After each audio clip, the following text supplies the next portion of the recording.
شاہ تار پر ہر آن رحمت کی نظر رکھنا، کرے دن رات یہ سنت کی خدمت یا رسول اللہ۔ الحمد للہ رب العالمین والصلاة والسلام على سید المرسلین، اما بعد فاعوذ باللہ من الشیطان الرجیم، بسم اللہ الرحمن الرحیم، الصلاة والسلام علیک یا رسول اللہ وعلى آلک واصحابک یا حبیب اللہ، الصلاة والسلام علیک یا نبی اللہ وعلى آلک واصحابک یا نور اللہ۔ میٹھے میٹھے اسلامی بھائیوں اور اسلامی بہنوں، الحمدللہ عز وجل خالق کائنات جل جلالہ کی زمین پر عشق رسول صلی اللہ تعالی علیہ وآلہ وسلم کا مدنی جام تقسیم کرنے والے ایسے مرد کامل اب بھی موجود ہیں جو فیشن کی آفت میں گرفتار لوگوں کو پیارے مصطفیٰ صلی اللہ تعالی علیہ وآلہ وسلم کی سنت کریمہ کا اسیر بنانے کے خواہاں ہیں۔ یہ اللہ عز و جل کا خاص کرم ہے کہ اس نے ہمیں اس پرفتن دور میں تبلیغ قرآن و سنت کی عالمگیر غیر سیاسی تحریک دعوت اسلامی کا مدنی ماحول اور شیخ طریقت امیر اہل سنت ابو بلال حضرت علامہ مولانا محمد الیاس اطوار قادری رضوی دامت برکاتہم العالیہ جیسے ولی کامل کی صحبت باثر سے نوازا۔ یقیناً امیر اہل سنت دامت برکاتہم العالیہ ان عظیم ہستیوں میں سے ایک ہیں جن کی مخلصانہ جد و جہد کی برکت سے ہزاروں نہیں بلکہ لاکھوں مسلمان بالخصوص نوجوان برائیوں سے تائب ہو کے نیکیوں کی راہ پر گامزن ہو چکے ہیں۔ الحمدللہ عز و جل بلا مبالغہ امیر اہل سنت دامت برکاتہم العالیہ نے اپنے سنتوں پر بیانات کے ذریعے لاکھوں مسلمانوں کے دلوں میں مدنی انقلاب برپا کر دیا۔ لہذا تمام اسلامی بھائی اور اسلامی بہنیں اس بیان کو توجہ کے ساتھ سماعت فرمائیں۔ الحمدللہ رب العالمین والصلاة والسلام علی سید المرسلین، اما بعد فاعوذ باللہ من الشیطان الرجیم، بسم اللہ الرحمن الرحیم، الصلاة والسلام علیک یا رسول اللہ وعلی آلک واصحابک یا حبیب اللہ، الصلاة والسلام علیک یا نبی اللہ وعلی آلک واصحابک یا نور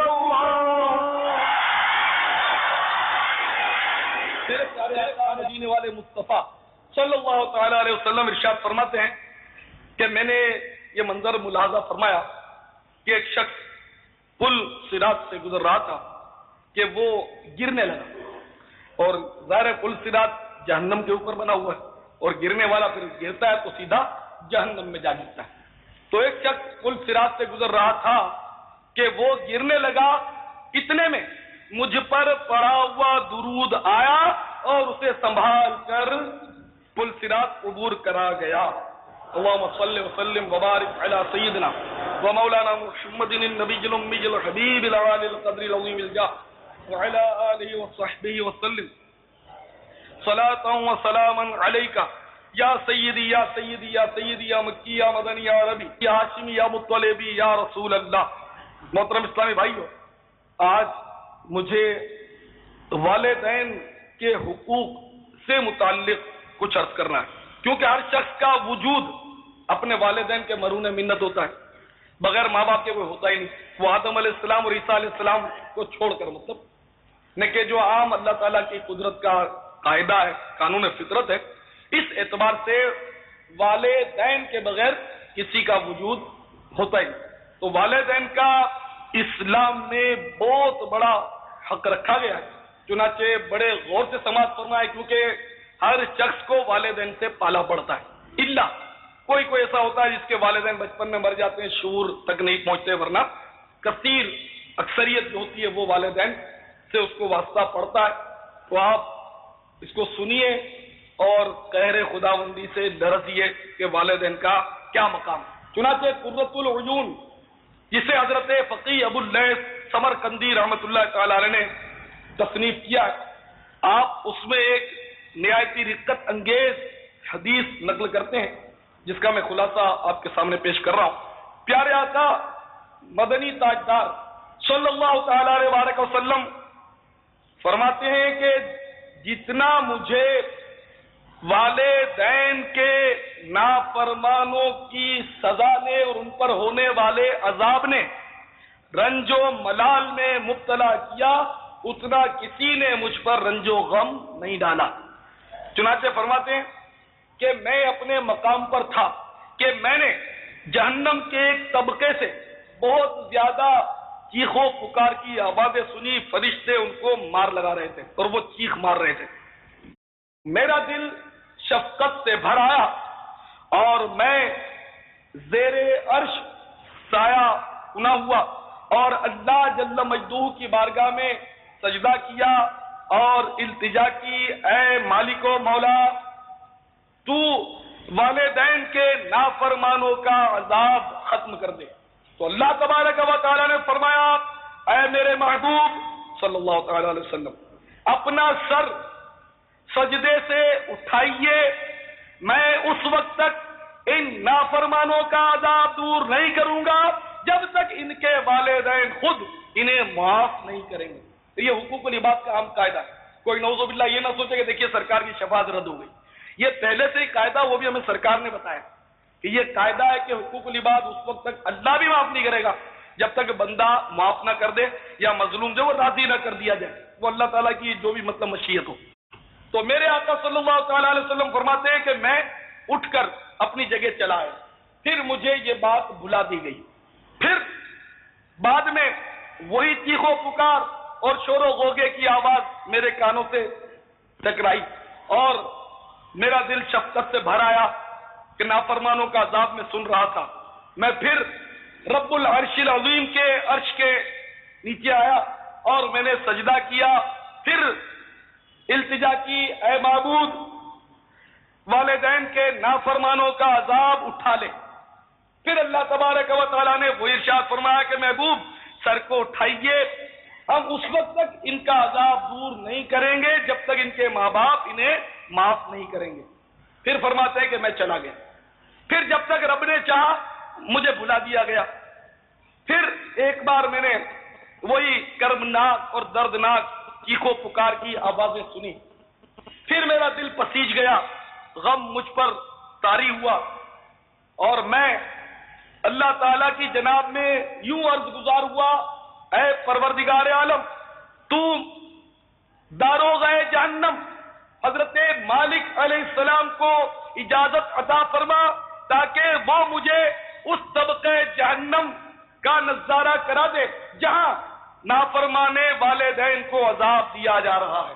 تو اللہ تبارک و تعالیٰ نے ارشاد فرمایا، اے محبوب صلی اللہ تعالی علیہ وسلم، مالک علیہ السلام کو اجازت دی ہوئی ہے۔ چنانچہ حضرت رحمت للعالمین صلی اللہ تعالی علیہ وسلم فرماتے ہیں کہ میں داروغہ جہنم مالک علیہ السلام کے پاس پہنچا اور اس سے میں نے کہا کہ مجھے والدین کے نافرمانوں کا عذاب دکھا دو۔ چنانچہ حضرت مالک علیہ السلام مجھے اس طبقہ جہنم کے پاس لے آئے جہاں والدین کے نافرمانوں کو عذاب دیا جا رہا تھا۔ وہ آگ کی شاخوں سے لٹک رہے تھے اور ان کے پاؤں کے نیچے سانپ اور بچھو دوڑے پھر رہے تھے اور وہ سانپ اور بچھو انہیں ڈس بھی رہے تھے۔ یہ دیکھ کر میں رونے لگا اور میرا دل شفقت سے بے قرار ہو گیا۔ میں نے پروردگار کی بارگاہ میں عرض کی، اے مالک و مولا، مجھے اجازت دے دے تاکہ میں ان کے والدین سے جا کر سفارش کر دوں کہ وہ اپنے ان بچوں کو معاف کر دیں۔ چنانچہ اللہ تبارک و تعالیٰ نے فرمایا کہ ان کے والدین کوئی فلاں جنت میں ہے، کوئی جنت المأویٰ میں ہے، کوئی اعراف میں ہے۔ چنانچہ رحمت للعالمین صلی اللہ تعالی علیہ وسلم اپنا شفقت بھرا دل لیے والدین سے ملاقات کرتے ہیں اور اپنے کرم کا مظاہرہ فرماتے ہوئے ارشاد فرماتے ہیں کہ تمہارے بچوں کی حالت مجھ سے نہیں دیکھی جاتی، ان پر بڑا شدید و مدید عذاب ہو رہا ہے، اپنے بچوں کو معاف کر دو۔ تو اب ان کے والدین کیا کہتے ہیں؟ چنانچہ حدیث شریف میں ہے کہ والدین میں سے ایک ماں کہتی ہے، یا رسول اللہ صلی اللہ علیہ وسلم، ان کو عذاب میں ہی رہنے دیجئے، اس لیے کہ انہوں نے میری توہین کی ہے اور مجھے گالی بھی دی ہے اور میرا دل پاش پاش کیا ہے. وہ دنیا اور مال پر قدرت رکھتا تھا لیکن باوجود اس کے میں بھوکی رات گزارتی تھی. وہ اپنی بیوی کو تو زرق برق لباس پہناتا تھا مگر مجھے وہ صحیح کپڑے نہیں دیتا تھا. چنانچہ یا رسول اللہ ان کی طرف سے ہمارے دل میں اب نفرت ہی نفرت ہے, کینہ پڑ گیا, ہم انہیں چھڑانے پر راضی نہیں. اس پر پیارے آقا, رحمت والے آقا, اے رحمت والے آقا کی سنتوں کو پامال کرنے والوں سنو کہ اگر ہم پر نعوذ باللہ عذاب بھی ہو گیا تو رحمت والے آقا کتنا تڑپ رہے ہیں. جن ماں باپ کی خاطر تم داڑھی منڈاتے ہو ان ماں باپ کو دیکھو اور سرکار کی رحمت کو دیکھو اور دونوں کا موازنہ کرو. چنانچہ سرکار مدینہ صلی اللہ تعالی علیہ وسلم نے مزید والدین کو سمجھانا شروع کیا اور فرمایا کہ جو کچھ وہاں دنیا میں ہوا اس کو تم لوگ بھول جاؤ کہ دنیا اب گزر چکی ہے اور جو ہونا تھا وہ بھی ہو چکا ہے. اب انہیں معاف کر دو, ان سے درگزر کر دو. اس پر اللہ تبارک و تعالیٰ نے ارشاد فرمایا اے میرے پیارے حبیب آپ ان پر گراں بار نہ ہو. قسم ہے مجھے اپنے عزت و جلال کی کہ میں اس وقت تک ان نافرمانوں کو جہنم سے نہیں نکالوں گا جب تک ان کے والدین ان سے راضی نہ ہو جائیں. ماں باپ کے ستانے والوں لمحہ فکریہ ہے. تو آپ فرماتے ہیں کہ پھر میں نے اللہ تعالیٰ کی بارگاہ میں عرض کیا کہ یا اللہ ان کے والدین کو تو حکم دے کہ میرے ساتھ وہ جہنم کے اس طبقے کو دیکھ لیں جس میں ان کی اولاد کو عذاب ہو رہا ہے. شاید یہ اپنے لاڈلوں کے عذاب کو دیکھ کر ان کے دل نرم ہو جائے اور ان کو رحم آ جائے اپنی اولاد پر. تو اللہ تبارک و تعالیٰ نے والدین کو حکم دیا کہ جاؤ میرے حبیب کے ساتھ اور اپنی اولاد کا عذاب دیکھ لو. چنانچہ داروغہ جہنم سیدنا مالک علیہ السلام نے جہنم کا وہ طبقہ جو ہے وہ کھول دیا تاکہ والدین اپنی اولاد کا عذاب دیکھیں. اب جو والدین نے دیکھا کہ ان کے لاڈلے آگ کی شاخوں سے لٹکے ہوئے ہیں, ان کے پیروں تلے سانپ اور بچھو دوڑ رہے ہیں اور وہ مطلب ان کو ڈس رہے ہیں اور وہ ان کی اولاد چیخو پکار کر رہی ہے, تو اب والدین کے دل ہل گئے اور وہ تڑپ گئے. ادھر اولاد نے اپنے اپنے والدین کو دیکھا تو وہ بھی مچل گئے اور تڑپ تڑپ کر پکارنے لگے. کوئی کہہ رہا تھا اے اماں جان آگ نے میرے جگر کو جلا دیا ہے, اے اماں جان میں تم پر اس سے تو بہت آسان تھا کہ اگر میں دھوپ میں بیٹھتا اور ایک گھڑی دھوپ کی گرمی میں رہتا تو تم اسے برداشت نہیں کر سکتی تھی. اے امی جان اب تم میرے جسم اور میری ہڈیوں پر کیوں رحم نہیں کرتی. یہ فریادیں سن کر ماں باپ کے دل بالکل پسیج گئے اور وہ بھی بے تاب ہو کر رونے لگے اور کہنے لگے, عرض کرنے لگے یا رسول اللہ صلی اللہ علیہ وسلم آپ اللہ کی بارگاہ میں ہماری اولاد کی سفارش کر دیجئے تاکہ اللہ تعالیٰ ان سے یہ عذاب اٹھا لے کہ اب ہم سے نہیں دیکھا جاتا.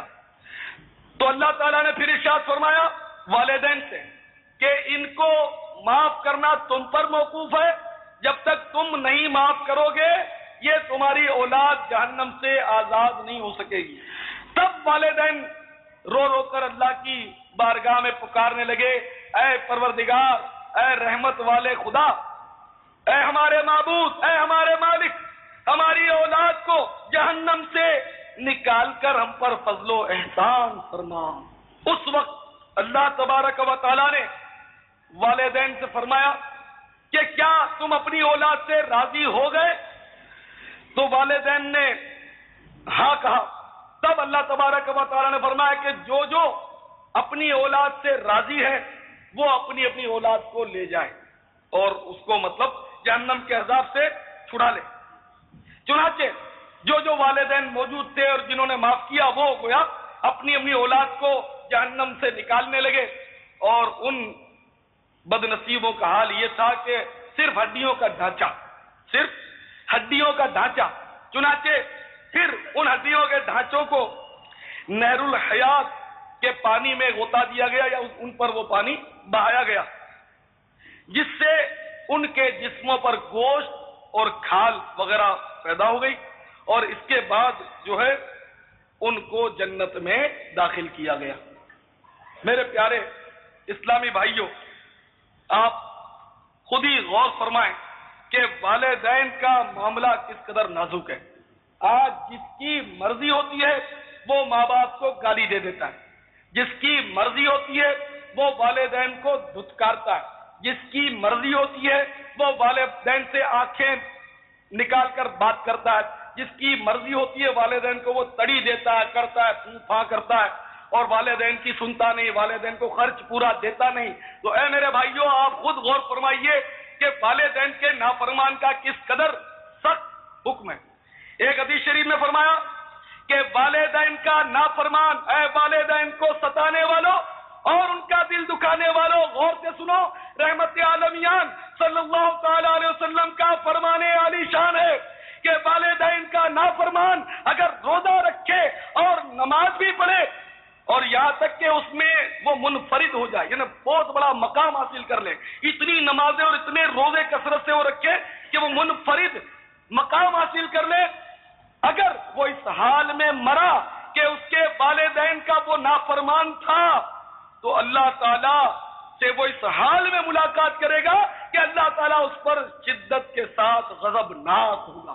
آؤ میں آپ کو اللہ کا سچا کلام سناؤں کہ اللہ تبارک و تعالیٰ نے اپنے قرآن پاک میں سورہ بنی اسرائیل 15 پارہ اور 15ویں پارے کی تیسری رکوع میں اللہ تبارک و تعالیٰ بالکل واضح طور پر حکم دے رہا ہے، وَبِالْوَالِدَيْنِ إِحْسَانًا، اور ماں باپ کے ساتھ اچھا سلوک کرو۔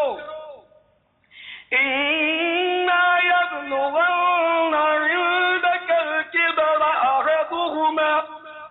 أَحَدُهُمَا أَوْ كِلَاهُمَا فَلَا تَقُل لَّهُمَا أُفٍّ وَلَا تَنْهَرْهُمَا وَقُل لَّهُمَا قَوْلًا كَرِيمًا۔ یہ میرے آقا نعمت امام اہل سنت رحمت اللہ علیہ کے ترجمہ قرآن کنز الایمان سے ترجمہ پیش کر رہا ہوں، اور میں ہمیشہ آپ کو مشورہ دیا کرتا ہوں کہ ترجمہ قرآن ضرور لو، مگر صرف امام اہل سنت رحمت اللہ علیہ کا لو، کہ کنز الایمان یہ ایک عاشق رسول کا کیا ہوا ترجمہ قرآن ہے۔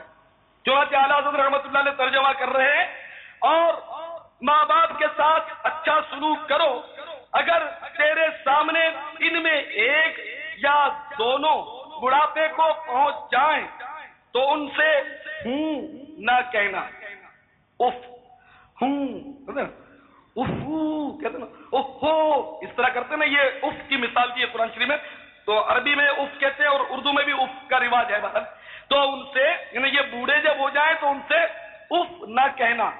جو والد کو مطلب بڈھا ہو گیا ہے، یا یہ ہماری میمنی میں کہتے ہیں ڈوسا یا دوسی، بہت تنگ کرتی ہے، چڑچڑا ہو گیا ہے، بات بات پہ ٹانگ اڑاتا ہے، تم سمجھتے نہیں ہو تو کیوں گڑگڑ کرتے ہو، اس طرح ماں باپ کو جو ڈانٹتے ہیں نا، وہ غور سے سنیں کہ اللہ تبارک و تعالیٰ صاف ارشاد فرما رہا ہے، اور ماں باپ کے ساتھ اچھا سلوک کرو، اگر تیرے سامنے ان میں ایک یا دونوں بڑھاپے کو پہنچ جائیں تو ان سے ہوں نہ کہنا اور انہیں نہ جھڑکنا۔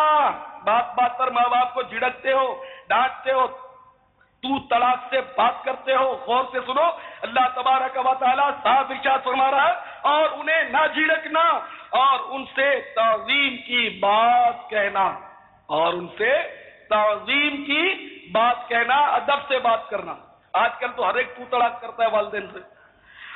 مزید ارشاد ہو رہا ہے، وَاخْفِضْ لَهُمَا جَنَاحَ الذُّلِّ مِنَ الرَّحْمَةِ وَقُلْ رَبِّ ارْحَمْهُمَا كَمَا رَبَّيَانِي صَغِيرًا، اور ان کے لیے عاجزی کا بازو بچھا نرم دلی سے، اور عرض کر کہ اے میرے رب تو ان دونوں پر رحم کر، جیسا کہ ان دونوں نے مجھے چھٹپن میں پالا، بچپن میں پالا۔ تو آپ نے دیکھا کہ اللہ تبارک و تعالی جل مجدہ و جل جلالہ و عما نوالہ نے بالکل امر فرمایا، حکم فرمایا، وَبِالْوَالِدَيْنِ إِحْسَانًا، کہ والدین کے ساتھ حسن سلوک کرو، ان کے ساتھ احسان کرو۔ تو جو لوگ اپنے والدین سے روٹھ کر بیٹھے ہیں، جو والدین سے لڑائی کرتے ہیں، یا جس طرح بھی وہ جانی طور پر، مالی طور پر جھگڑا کرتے ہیں، خرچہ پورا نہیں دیتے ان کو، جس طرح بھی دکھ دیتے ہیں، وہ غور سے سن بھی لیں اور اس بات کو اپنے ذہن میں بٹھا بھی لیں کہ اگر ماں باپ ناراض رہے اور تم پکے نمازی، پکے روزے دار اور بڑے دیندار بھی ہوئے، اگر ماں باپ کو تم نے ناجائز طور پر ناراض رکھا اور اس حال میں تمہیں موت آ گئی، تو پھر اللہ تعالیٰ سے اس حال میں ملاقات ہوگی کہ رب تبارک و تعالی غضبناک ہوگا۔ ہاں، اگر شریعت کے خلاف والدین حکم دیتے ہیں تو بات نہیں مانیں گے، لیکن ان سے پھر بھی لڑائی جھگڑا نہیں۔ مثلا ماں باپ کہتے ہیں کہ بیٹا ابھی داڑھی مت رکھ، شادی کے بعد رکھ لینا، تو آپ آرگومنٹس کرتے ہیں ان سے، وہ بحث کرتے ہیں اور تم تڑاک کرتے ہیں اور بڑی مطلب ہے کہ وہ شور شرابہ کرتے، نہیں، یہ نہیں، آپ اپنے عزم کا بے شک اظہار کریں، مگر نرم انداز میں، بالکل نرم انداز میں، کہ میں اس سنت کو نہیں چھوڑ سکتا۔ پھر وہ مارے تو مار کھا لیں، گھر سے نکال دیں تو آپ نہ جائیں جب تک وہ دھکے مار کے نہ نکالیں، پھر بھی ہو سکے تو دروازے ہی پر پڑے رہیں، تھوڑی اور مار کھا لیں۔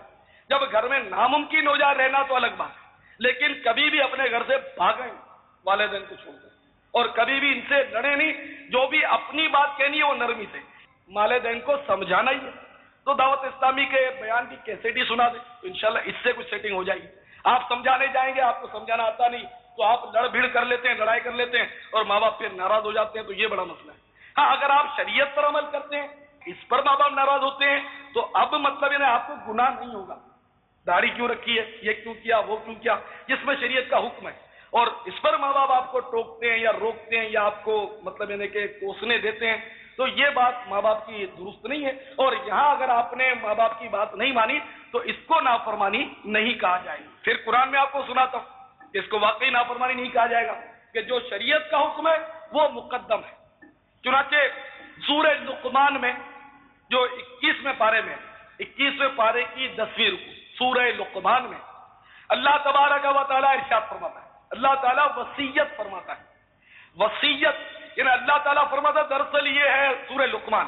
چنانچہ قرآن مجید میں ارشاد ہوتا ہے وَوَصَّيْنَا الْإِنسَانَ بِوَالِدَيْهِ، وصیت فرمائیے۔ یہاں وصیت عربی میں کہتے ہیں بہت ہی سخت تاکید کو، سخت تاکید، جس کو آپ مطلب یعنی کہ الٹیمیٹم کہہ دیں، یعنی بہت ہی سخت تاکید، الٹیمیٹم، تنبیہ یا نوٹس۔ اعلیٰ حضرت رحمۃ اللہ علیہ اس کا ترجمہ فرماتے ہیں، اور ہم نے آدمی کو اس کے ماں باپ کے بارے میں تاکید فرمائی، حملته أمه وهنا على وهن وفصاله في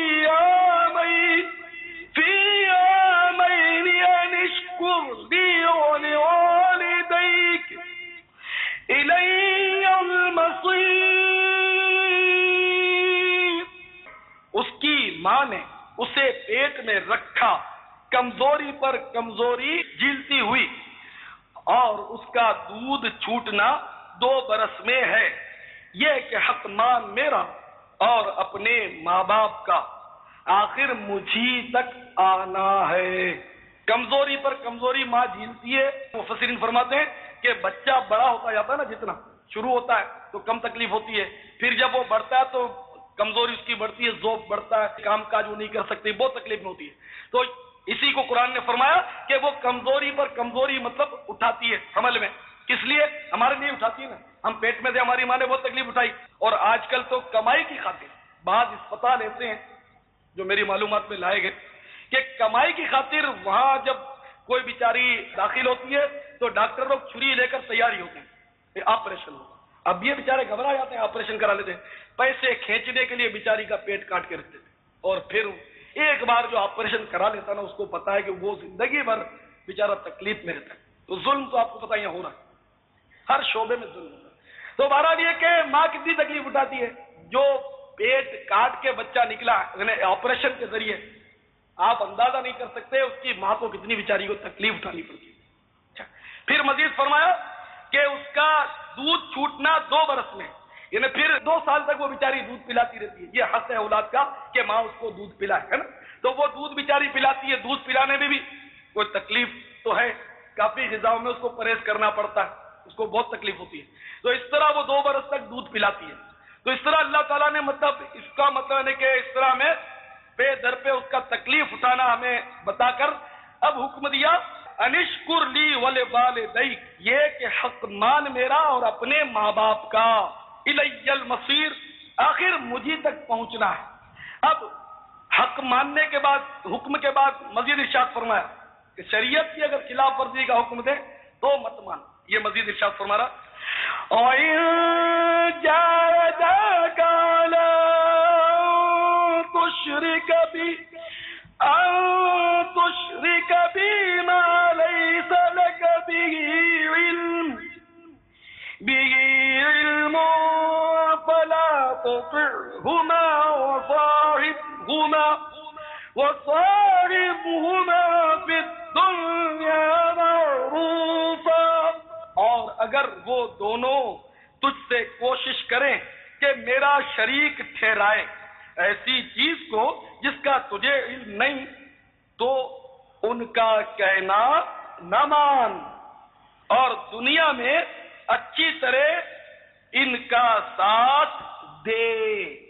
دیکھا آپ نے کہ کافر بھی اگر والدین ہیں اور کفر کا شرک کا حکم دیتے ہیں تو ان کی اس بات کو نہ مانے، مگر پھر واضح طور پر ارشاد فرمایا مگر اور دنیا میں اچھی طرح ان کا ساتھ دے. تو کافر والدین بھی ہیں تو ان کو بھی خرچہ پانی آپ کو دینا پڑے گا، ان کی خدمت کرنی پڑے گی شریعت کے مطابق. اگر ماں باپ کہتے ہیں کہ ویڈیو کیسٹ لیا فلم کی تو نہیں لائیں گے، ملاوٹ کرتا رہے تو نہیں مانیں گے، جھوٹ بولا کر تو نہیں مانیں گے. کوئی بلانے آیا ابا کو اور ابا کا موڈ خراب ہے تو بیٹے کہہ دو کہ میں گھر پہ نہیں ہوں، تو اب یہ جھوٹ بولنے نہیں جائیں گے کہ نہیں ہے، ٹھیک ہے نا. تو اس طرح مطلب جو باتیں شریعت کے خلاف ہیں وہ ماں باپ کی نہیں مانی جائے گی. یہ نافرمانی نہیں ہے، یہ گناہ نہیں ہے کہ شریعت کا حکم جو ہے وہ مطلب مقدم ہے اللہ جل جلالہ اور اس کے پیارے حبیب صلی اللہ تعالی علیہ وسلم کا جو حکم ہے وہ ماں باپ کے حکم پر فوقیت رکھتا ہے. ان کی پھر نہیں مانیں گے. اور جہاں یہ بات نہیں وہاں ماں باپ کی ماننی پڑے گی اور بالکل ماننی پڑے گی اور بہت زیادہ ماننی پڑے گی. ایک اور میں آپ کو روایت سناتا ہوں جو بہت ہی ہمارے لیے درس عبرت کا باعث ہے کہ ماں باپ کا حق کتنا بڑا ہے. چنانچہ ایک شخص بارگاہ رسالت مآب صلی اللہ تعالی علیہ وسلم میں حاضر ہوا اور عرض کرنے لگا یا رسول اللہ صلی اللہ علیہ وسلم، میرے باپ نے میرا مال لے لیا ہے. اس کا باپ عرض کرنے لگا یا رسول اللہ صلی اللہ علیہ وسلم، جب یہ کمزور تھا، بہت چھوٹا تھا اور میں توانا تھا، یہ محتاج تھا اور میں غنی تھا، اس وقت میں اپنی ملک میں سے کسی چیز سے اس کو نہیں روکتا تھا. میں نے خوب پرورش کی، اس کو کما کما کے کھلایا پلایا، اس کی خدمت کی ہے میں نے. آج میں کمزور ہو گیا، بڈھا ہو گیا اور یہ غنی ہے، یعنی اس کے پاس مال ہے، مالدار ہے، تو یہ مجھے اپنا مال دینے میں بخل کرتا ہے، کنجوسی کرتا ہے. تو یہ فریاد سن کر سرکار نامدار صلی اللہ تعالی علیہ وسلم کی چشمان کرم سے آنسو بہنے لگے.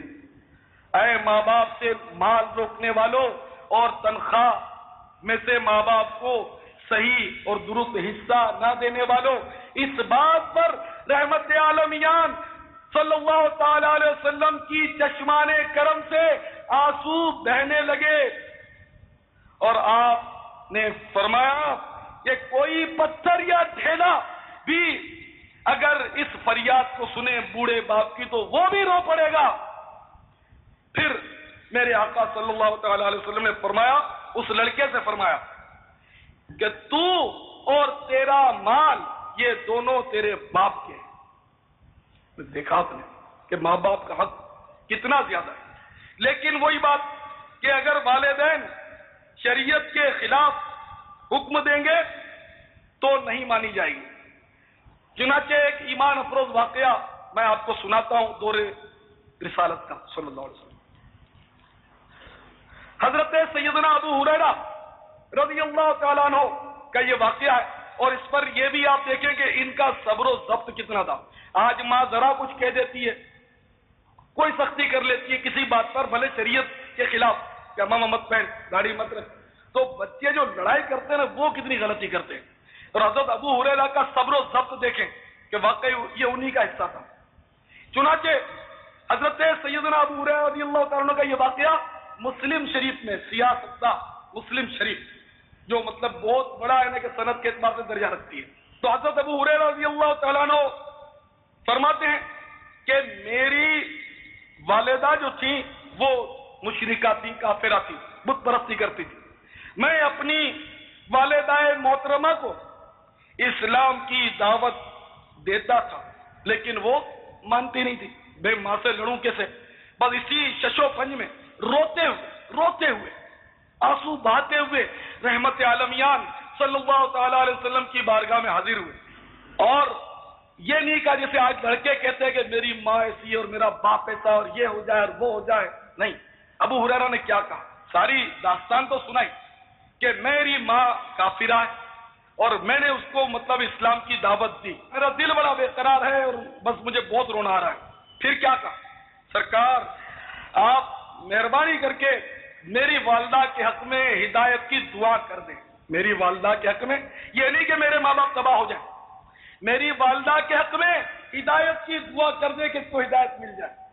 چنانچہ رحمت عالم صلی اللہ تعالی علیہ وسلم نے ہاتھ اٹھا دیے، ان کی ماں کے حق میں ہاتھ اٹھا دیے، اور آپ تو جانتے ہیں اجابت کا صحرا عنایت کا جوڑا دلہن بن کے نکلی دعائے محمد، اجابت نے جھک کر گلے سے لگایا بڑی ناز سے جب دعائے محمد۔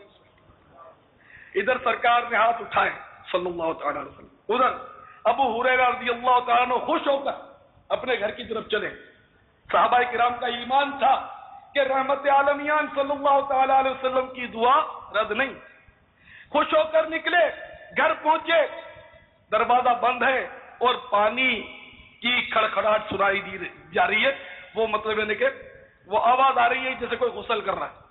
تو یہ کھڑے رہے، پھر والدہ چونکہ وہ غسل کر رہی تھی تو والدہ نے دروازہ کھولا، اور دروازہ کھولتے ہی پہلا جو کام کیا وہ یہ کیا کہ بے ساختہ وہ کہہ رہی تھی اشہد ان لا الہ الا اللہ واشہد ان محمدن عبدہ ورسولہ صلی اللہ علیہ وسلم۔ تو آپ نے دیکھا کہ سرکار نے یہاں دعا کی، ان کو ایمان مل گیا۔ یہ مسلم شریف کی حدیث ہے۔ اس پر ابو ہریرہ رضی اللہ تعالیٰ عنہ فرماتے ہیں کہ میں پھر روتا ہوا سرکار کی خدمت عالیہ میں حاضر ہوا۔ اب خوشی کا رونا تھا، پہلے غم مصطفیٰ میں رو رہے تھے، اب عشق مصطفیٰ میں رو رہے تھے۔ محبت تو تھی اور چار چاند لگ گئے کہ ماں کو ہدایت مل گئی تھی۔ پھر روتا ہوا حاضر ہوا تاکہ سرکار کو یہ خوشخبری سنا دے کہ آپ کی دعا قبول ہو چکی ہے۔ ابو ہریرہ رضی اللہ تعالیٰ عنہ نے عرض کیا کہ اب یا رسول اللہ دعا کر دیں، اللہ تبارک و تعالیٰ لوگوں کے دلوں میں، ایمان والوں کے دلوں میں میری اور میری ماں کی محبت ڈال دیں۔ تو آقا دو جہاں سرور انبیاء صلی اللہ تعالی علیہ وسلم نے ارشاد فرمایا، اے اللہ اپنے بندوں کی یعنی ابو ہریرہ رضی اللہ تعالیٰ عنہ اور اس کی ماں کی محبت اپنے صاحب ایمان بندوں کے دلوں میں ڈال دے اور مومنوں کی محبت ان کے دلوں میں ڈال دے۔ ابو ہریرہ فرماتے ہیں کہ اس کے بعد یہ ہوا کہ پھر کوئی مومن ایسا پیدا نہیں ہوا کہ جس نے مجھے سنا یا دیکھا ہو اور مجھ سے محبت نہ کی ہو، یعنی ہر ایک مومن بندہ خدا نے مجھ سے محبت کی۔ تو آپ نے دیکھا کہ ماں سے کتنا پیار، کافرہ اور مشرکہ ماں سے بھی۔ حضرت ابو ہریرہ رضی اللہ تعالیٰ عنہ کتنی نرمی سے پیش آئے اور کتنے دل سوز رہے. تو آپ کے والدین بھی اگر آپ پر شدت کرتے ہیں داڑھی پر, زلفوں پر, امام شریف پر, تو ٹھیک ہے, ان کی بات آپ بے شک نہیں مانیں, ماننی بھی نہیں چاہیے کہ اگر وہ داڑھی کہتے ہیں منڈا سے تو سرکار کا حکم ہے داڑھی بڑھاؤ, تو ان کی نہیں مانی جائے گی. لیکن ان سے لڑائی جھگڑا, تو تڑاک, گستاخی, بے ادبی, چینا جھپٹی اور شور شرابہ نہیں, بلکہ اگر آپ کو جواب دینا تو میرا تو یہ مشورہ ہوتا آنکھوں سے جواب دو, آنکھوں سے. یعنی آپ رونے لگو گے ماں کا دل پسیج جائے. دل زیادہ اگر جل گیا, ایک آدھ وقت کا آپ کھانا نہیں کھاؤ گے تو ماں باپ آپ کو منتیں کر کے کھانا کھلائیں گے انشاءاللہ. آپ اپنے گھر میں اپنا کردار بناؤ, انشاءاللہ ماں باپ بھی آپ کی طرف ہوں گے. اگر آپ لڑتے رہو گے, جھگڑتے رہو گے تو مسئلہ حل کبھی بھی نہیں ہوگا. تو غصے کو 3 طلاق دے دو. غصہ بالکل نہیں, کسی صورت میں نہیں, کہ غصہ جو ہے وہ ہمارے لیے زہر حلال ہے. بالکل بازی جو بن رہی ہوتی ہے وہ بھی بگڑ جاتی ہے, بلکہ بنی ہوئی بازی بھی خراب ہو جایا کرتی ہے. فلاح و کامرانی نرمی و آسانی میں ہر بنا کام بگڑ جاتا ہے نادانی. تو غصہ کرنا, ماں باپ سے جھگڑا کرنا یقیناً یہ نادانی نہیں تو اور کیا ہے. کسی صورت میں بھی لڑائی نہیں, لڑائی کو بالکل چوکڑی لگا دو کہ ماں باپ سے لڑنا نہیں. ماں باپ اگر بالفرض جان سے بھی مارنے پر تل جائیں تو اپنی طرف سے مزہ تو اسی میں ہے کہ بندہ مطلب یعنی کہ ماں باپ پر وار نہیں کرے. یہ ایک مثال ہے, مبالغہ ہے. ماں باپ نے کب آپ کو گولی چلانی ہے؟ وہ تو آپ کو اگر روکتے بھی ہیں تو آپ کی محبت میں روکتے ہیں کہ تو داڑھی رکھ لے گا تجھے شادی نہیں ہوگی. ان کے خیال میں یہ آپ کی محبت ہے. تو اگر داڑھی رکھ لے گا تجھے نوکری نہیں ملے گی, تو یہ تم سے محبت میں کہہ رہی ہے تمہارا مستقبل تباہ ہو جائے گا, نعوذ باللہ. یہ ان کے والدین کے جاہلانہ خیالات ہوتے ہیں. تو وہ جو بھی تم پر سختی بھی کر رہے ہیں وہ کر بہرحال تمہاری ہمدردی میں رہے, اگرچہ وہ ہمدردی نہیں ہے لیکن اپنے زوم فاسد میں یہ بیچارے اس کو ہمدردی سمجھ رہے ہیں. تو اس لیے تم ان کے لیے دعا کیا کرو, لڑائی نہیں, ان کو سمجھاؤ بھی نہیں, ان کے لیے دعا کرو.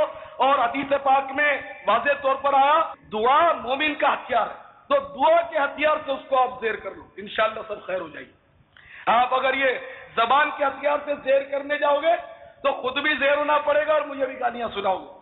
جیسے کہ بے شمار ماں باپ مجھے 2 ٹکڑے گالیاں نکالتے ہیں, بڑی کوسنے دیتے ہیں, میں بھی بڑھتا جاتا ہوں, سمجھے, کیونکہ وہ غلط فہمی کی وجہ سے گالیاں دیتے ہیں کہ مطلب یہ کہ اس نے ہماری اولاد کو بگاڑ دیا. تو یہ کیسٹ میرا محفوظ کر لو آپ لوگ. اگر ماں باپ مجھ پر بلیم کریں تو میرا کیسٹ انشاءاللہ سنا دو گے تو دعوت اسلامی کا انشاءاللہ معاملہ ان کے ذہن میں صاف ہو جائے گا کہ یہ تو صحیح سکھاتے ہیں, ہماری اولاد کی غلطی ہے. تو انشاءاللہ پھر معاملہ جو درست ہوگا. تو بہرحال میرے پیارے اسلامی بھائیوں, کسی صورت سے بھی والدین کے ساتھ بگاڑنا نہیں. یہ جو میں نے ابتدا میں بنی اسرائیل کی آیات کچھ دیر پہلے تلاوت کی تھی, اس میں جو آیا ہے قولاً کریمہ کا لفظ, جیسے کہ وَقُلْ لَهُمَا قَوْلًا كَرِيمًا, اور ان سے تعظیم کی بات کہنا. اس ضمن میں بعض مفسرین جو کچھ فرماتے ہیں وہ آپ کے گوش گزار کر رہا ہوں کہ ان کے ساتھ مطلب تعظیم کی بات کہنا. تو حضرت زہیر بن محمد رضی اللہ تعالیٰ عنہ اس قولاً کریمہ کی تفسیر کرتے ہوئے فرماتے ہیں کہ جب ماں باپ تجھے بلائیں, ماں باپ جب تجھے بلائیں تو جواب میں یوں کہے کہ میں حاضر ہوں. وہ ہاں کہتے نا, ہاں آ رہا ہوں, کیا دماغ کھا گئی ہے, اس طرح نہیں, جی ہاں بھی نہیں بلکہ جی. ادب, جو ادب کا بہترین لفظ ہو, جیسے عربی میں لبیک کہتے ہیں اور ہمارے ہاں کہتے ہیں, ہماری میمنی میں کہتے ہیں اچھا تو یہ نہیں بلکہ جی ماں, جی امی, جی ہاں, جی. اور نرمی سے ماں باپ سے آواز بلند کرنا کسی بھی موقع پر, یہ بالکل ادب کے خلاف. آواز تو بلند ہونی نہیں چاہیے. آج کل تو ماں باپ سے اتنی لڑائی کرتے ہیں کہ بس پوچھو. کسی کی ماں یا باپ بوڑھا ہے بیچارہ اور وہ سنتے نہیں ہیں, بہرے ہو گئے, تو پھر تم مطلب اس ادب پر عمل کرو, میرا حوالہ دیکھ کر تو بیچاری تمہاری بات نہیں سنے گی, پھر اس کا دل دکھ جائے گا. تو یہ بھی مراد نہیں میری کہ ضرورتاً مطلب اونچی آواز بھی کریں گے. تو بہرحال یہ کہ جب ماں باپ بلائے تو کیا کہو گے, جی ہاں یا ہاں نہیں, جی جی حاضر ہوں. یہ لبیک کا ترجمہ, لبیک جی حاضر ہوں. نعم یہ بھی ہاں کا جملہ ہے, لیکن لبیک جو یہ بہت ہی مطلب ادب والا جملہ ہے. لبیک جی حاضر ہوں, جی حاضر ہوں, کیا حکم ہے, اس طرح نرمی والا جملہ کہے. حضرت قتادہ رضی اللہ تعالیٰ عنہ نے فرمایا کہ نرم لب و لہجے میں سہل طریقے سے بات کرو. یعنی کہ نرم لب و لہجے میں، نرم زبان میں نرمی کے ساتھ کڑک اور سخت لہجہ نہیں ہونا چاہیے، تو طلاق نہیں، بلکہ نرمی سے آہستہ آہستہ اور ایسی بات کرو ان کے پلے بھی پڑے، پہلیاں مت بجھاؤ اس کو، سہل بات، آسان بات کرو۔ حضرت سعید ابن المسیب رضی اللہ تعالیٰ عنہ نے تو بڑی پیاری مثال دی، واہ واہ۔ آپ فرماتے ہیں کہ جس طرح زر خرید غلام، زر خریدا ہوا غلام، نوکر نہیں، اب تو نوکری کا رواج ہے، زر خرید غلام تو بہت زیادہ پابند ہوتا ہے حکم کا، نوکر تو ٹلا دے دیتا ہے، زر خرید غلام نہیں دیتا، زر خرید غلام تو بھاگ ہی نہیں سکتا، یہ پہلے قوانین ہوتے تھے، اب تو خیر نہیں ہے۔ تو زر خرید غلام جس طرح اپنے سخت اور خطرناک مالک کو، خوفناک مالک کو بہت ٹیڑھا ہو، اور اس کے ساتھ جس طرح لجاجت، خوشامد اور نرمی کے ساتھ بات کرتا ہے نا، کیونکہ آقا چاہے کوڑے برسائے، دیکھو نا استاد جو ہے وہ بچے کو ڈنڈا مارتا ہے تو جی سر جی سر جی سر خوشامدی کرتے ہیں نا، یا سر کا گریبان پکڑتے ہیں، ہے نا۔ تو جس طرح تند مزاج آقا کے سامنے غلام خوشامدانہ لہجے میں بات کرتا ہے، اسی طرح اپنے ماں باپ کے ساتھ بات کرو۔ یہ سعید ابن المسیب رضی اللہ تعالیٰ عنہ کا حکم ہے۔ حضرت عطا رضی اللہ تعالیٰ عنہ فرماتے ہیں کہ ماں باپ کے ساتھ بات چیت کرتے ہوئے ہاتھ اوپر نیچے مت اٹھاؤ، جس طرح وہ دوسروں کے سامنے ہے، ارے ہم نے یہ بولا، ارے اس کو دیکھو نا، ارے ادھر آما، یہ نہیں، یعنی مطلب بہت ہی اطمینان کے ساتھ ہاتھ اٹھا کر بھی نہیں، تو پھر ہاتھ باندھ کر، اگر ہاتھ باندھ کر آپ بات کریں گے اور جی جی میں جواب دیں گے، اور والدین کا کم از کم روزانہ ایک بار تو ہاتھ چوما کرو، پاؤں بھی چوما کرو۔ میں صحیح کہتا ہوں انشاءاللہ آپ کی زندگی اور آخرت دونوں سنور جائے گی۔ یہ جتنا کڑکڑ والدین کرتے ہیں نا، وہ عموماً اس وجہ سے کرتے ہیں کہ آپ لوگ والدین سے بہت تو تڑاک کرتے ہو۔ اگر تو کے بجائے آپ کہہ دو گے تو زبان پر کوئی لوچا نہیں بن جائے گا، آپ کے کوئی زیادہ وقت آپ کا صرف نہیں ہوگا، نہ کوئی محنت پڑ جائے گی۔ تو آپ کیا فرق پڑا؟ اگر آپ سے بات کرو گے تو آپ کا باپ خوش ہو جائے گا کہ میرا بیٹا کتنی اچھی جگہ پر جاتا ہے۔ جب تک یہ دعوت اسلامی میں نہیں تھا تو مجھے تو کہتا تھا، اب تو مجھے آپ کہتا ہے۔ اس نے عید برات میں بھی میرے کبھی ہاتھ نہیں چومے، اب روزانہ اٹھ کر میرا ہاتھ چومتا ہے۔ میرا بیٹا کتنا اچھا ہو گیا ہے۔ ارے بھائی تم بھی اپنے بیٹے کو دعوت اسلامی بھیجا کرو، اپنے دوستوں کو پھر بات مشورہ دے گا، تم بھی بھیجا کرو، میرا بیٹا تو ایسا ہو گیا۔ تو اس طرح انشاءاللہ یہ آپ کی تحریک کا بھی فائدہ، اللہ رسول بھی راضی، تحریک بھی اللہ رسول کی رضا کے لیے چلی ہوئی ہے، دعوت اسلامی ہے نا، الحمدللہ۔ تو دونوں جہاں کی خیر ہے۔ تو اس طرح مطلب والدین کے ساتھ نرمی۔ اچھا، حضرت زہیر بن محمد رضی اللہ تعالیٰ عنہ فرماتے ہیں، آگے بھی ان کا قول گزرا، فرماتے ہیں اور یہ بہت بڑی بات کہتی، اس کو آپ گرہ میں باندھ لو، بھی سب گرہ میں باندھ لو، انشاءاللہ بہت ساری مشکلات آسان، بات بڑی سخت ہے لیکن بڑے کام کی ہے، گرہ میں باندھ لو۔ آپ فرماتے ہیں کہ ماں باپ اگر تجھے گالیاں دیں اور برا بھلا بھی کہیں، ماں باپ اگر تجھے گالیاں دیں اور برا بھلا کہیں تو جواب میں یہ کہو، کیا کہو؟ اللہ تبارک و تعالیٰ آپ پر رحم کرے، بد دعا نہیں، گالی کا جواب گالی نہیں، اینٹ کا جواب پتھر نہیں، بلکہ اللہ تجھ پر رحم کرے۔ اور یہ بھی قرآن میں گزرا بھی تو، وَقُلْ رَبِّ ارْحَمْهُمَا كَمَا رَبَّيَانِي صَغِيرًا، اور عرض کر کہ اے میرے رب عز و جل، تو ان دونوں پر رحم کر جیسا کہ ان دونوں نے مجھے چھٹپن میں پالا۔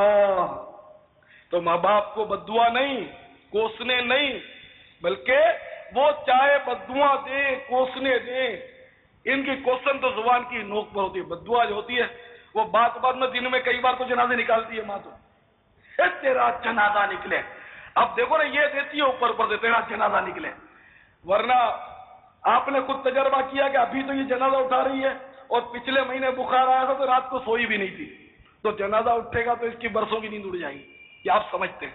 تو یہ بیچاری آپ لوگ تنگ کرتے ہو تو بولتی ہے تیرا جنازہ اٹھے ہو، تیرا یہ ہو جائے، تیرا وہ ہو جائے، تیرا ستیہ ناس ہو جائے، اور ستیہ ناس کے معنی بیچاری کو پتہ بھی نہیں کہ یہ کیا ہوتا ہے۔ تو یہ مطلب ایسے رٹی رٹائی بد دعا ویسے دینی نہیں چاہیے، اس حدیث پاک کے ارشاد سے ڈرنا چاہیے کہ ماں باپ کی دعا یا بد دعا اپنی اولاد کے حق میں قبول ہے، یہ حدیث کا ایک حصہ ہے۔ تو اس لیے ماں باپ کو بد دعا دینی نہیں چاہیے، کیا پتہ قبولیت کی گھڑی ہو اور واقعی وہ ستیاناش ہو بھی جائے۔ تو ایک اور میں واقعہ آپ کو سنائی دوں۔ جریج بنی اسرائیل کے تھے، بہت پرانے تھے، تو وہ ایک بار وہ چونکہ بہت عبادت گزارتے تو وہ جنگل میں الگ انہوں نے ایک کمرہ بنا لیا تھا اور وہاں عبادت کرتے تھے۔ وہاں ایک بار اس کی ماں آئی بلانے کے لیے، اوپر سے آواز دیا کہ مل لے، تو وہ نماز باندھ چکے تھے، وہ عالم نہیں تھے، علم نہیں تھا اتنا، تو وہ یعنی کہ وہ پریشان ہو گئے کہ ایک طرف ماں بلا رہی ہے، ایک طرف میں رب کی نماز پڑھ رہا ہوں، میں کروں کیا؟ تو انہوں نے ماں کو جواب نہیں دیا، چند بار ماں نے آواز دی تو پھر ماں کے خیال میں آئے گا ابھی یہ بڑا نیک بن گیا، مجھے بھی گھاس نہیں ڈالتا، بڑا ولی بن گیا ہے۔ پھر بددعا دی کہ اللہ تعالیٰ اس سے پہلے تجھے نہ مارے جب تک تو کنجریوں کا منہ نہ دیکھ لے۔ اس طرح کی بددعا دے کر چلی گئی۔ اس کے بالکل نیچے کی منزل پر ایک چرواہا رہا کرتا تھا اور اس کی یاری ایک زنے بازاری کے ساتھ تھی، طوائف کے ساتھ اس کی یاری تھی۔ پھر وہ اس کے ساتھ کالا منہ کرتا تھا، اس کا ہو گیا بچہ۔ اور آپ کو پتا ہے جو نیک لوگ ہوتے ہیں ان سے میں سے بھی عموماً حسد کیا جاتا ہے۔ کل ذی نعمت محسود، حدیث پاک میں آتا ہے کہ جس کو کوئی نعمت ملتی ہے تو اس کو اس سے لوگ حسد کرتے ہیں۔ چنانچہ اس عورت کے بچہ ہوا، کسی نے اس کو پوچھا کہ یہ بچہ کس کا ہے، تو وہ حاسدہ تھی، اس نے کہہ دیا کہ یہ اوپر جو نیک بنا بیٹھا ہے نا، میں آپ کو بڑا ولی مشہور کر رکھا ہے، بچہ تو یہ اسی کا ہے۔ یہ فریاد وہاں کے حاکم کو پہنچی، اس کی پھری کہا ہے یہ ایسا مکار وہ دغاباز شخص ہے، بڑا نیک بندہ، ہم تو اس کو بڑا پرہیزگار سمجھتے۔ اس نے بندے بھیجے اور اس کو یعنی کہ مکان کو توڑ پھوڑ ڈالا، بالکل تہس نہس کر دیا اور اس کو گھسیٹ کر باہر لے آئے مارتے ہوئے، بہت مارا بیچارے کو۔ تو وہاں اس کو لے گئے دربار میں، اور کافی کنجریاں بھی بیٹھی ہوئی تھی، اس پر بھی ان کی نظر پڑی، وہ ہنس رہی تھی ان پر۔ اب یہ بڑے پریشان تھے، ان کو یعنی کہ یہ اپنی ماں کی بددعا یاد تھی، وہ سمجھ رہے تھے کہ یہ سب بددعا کے نتیجے میں ہو رہا ہے، چنانچہ بڑے پریشان تو ہوئے۔ یہ اب پیشی ہوئی اس کی عدالت میں، سمجھو اس طرح، تو ان پر یہ الزام عائد کیا گیا۔ انہوں نے کہا میں بے گناہ ہوں، کیا دلیل کیا ہے؟ اسی بچے سے پوچھ، بچہ کیا بتائے گا؟ بچہ سامنے لایا گیا، دودھ پیتا بچہ ہے بالکل، جس کو شعور ہی کچھ نہیں۔ تو وہ بچہ سامنے آیا تو انہوں نے جریج نے اس بچے سے فرمایا کہ بول تو کس کا بچہ ہے؟ اللہ کی شان دیکھیے کہ وہ بچہ بول پڑا کہ میں تو اس چرواہے کا ہوں۔ پھر تو حضرت جریج کی نکل پڑی، تو یہ تو واقعی کامل ہے اور اس کے ساتھ اس طرح دھوکہ ہوا ہے۔ تو انہوں نے وضاحت کرتے ہوئے فرمایا کہ جو کچھ بھی ہوا وہ اس لیے ہوا کہ میری ماں غلط فہمی میں مجھے بددعا دے کر چلی گئی تھی اور ماں کی بددعا کے سبب ایسا ہوا ہے۔ خیر ان سے لوگ بہت متاثر ہو گئے اور بادشاہ نے یہاں تک آفر کر دی کہ اب میں تیری جگہ پر تو کہے تو سونے کا محل بنا دیتا ہوں۔ تو اللہ والے آپ کو پتا ہے دولت پر تو پسرتے نہیں، وہ دولت کے چکر میں نہیں ہوتے۔ انہوں نے کہا نہ بابا مجھے دولت نہیں چاہیے، سونے کا محل نہیں چاہیے، اگر تم بنانا ہی چاہو تو توڑنے سے پہلے میرا جیسا بھی ٹوٹا پھوٹا مکان تھا اسی انداز پر بنوا دو۔ چنانچہ اسی انداز پر مکان بنوا دیا گیا۔ مستند واقعہ میں نے خلاصہ عرض کیا آپ کو۔ تو بہرحال میرے پیارے صحیح بھائیوں، اپنی اولاد کو بددعا بھی مت دیا کرو، ہے نا، کہ ان کے حق میں اگر یہ بددعا قبول ہو گئی تو تمہیں پریشانی ہوگی۔ جریج کی ماں کو جب پتا چلا ہوگا تو اس کو کتنی پریشانی ہوئی ہوگی کہ یہ میرے منہ سے کیا نکل گیا ہو، تو بیچارے نفل پڑھ رہا تھا۔ تو بہرحال میں نے عرض کیا کہ والدین کے حقوق بہت زیادہ ہیں اور فضائل بھی بہت زیادہ ہیں۔ ایک حدیث میں آتا ہے کہ فرمایا گیا کہ جو ماں باپ کو رحمت کی نظر سے دیکھتا ہے تو اس کو اللہ تعالیٰ ایک حج مقبول کا ثواب عطا کرتا ہے۔ لوگوں کو بڑا تعجب ہوا تو عرض کیا گیا کہ کیا دن میں 100 بار اگر کوئی اپنے ماں باپ کو یا ماں کو یا باپ کو رحمت کی نظر سے دیکھے تو ارشاد فرمایا کہ تو کیا ہوا؟ اللہ تعالیٰ کی رحمت کے خزانے میں کیا کمی ہے؟ اس کو 100 بار حج مبرور کا ثواب دیا جائے گا۔ بہرحال اور بھی بے شمار فضائل ہیں والدین کے۔ اللہ تبارک و تعالی ہم سب کو والدین کے حقوق پامال کرنے سے بچائے اور والدین کی اطاعت اور فرما برداری کی توفیق عطا فرمائے، اور والدین کو بھی اللہ تعالیٰ توفیق دے کہ وہ اپنی اولاد کی تربیت سنتوں کی روشنی میں کیا کریں کہ اگر والدین اپنی اولاد کی تربیت سنتوں کی روشنی میں نہیں کریں گے تو اس کے وہ جواب دہ ہوں گے. شاہ تار پر ہر آن رحمت کی نظر رکھنا، کرے دن رات یہ سنت کی خدمت یا رسول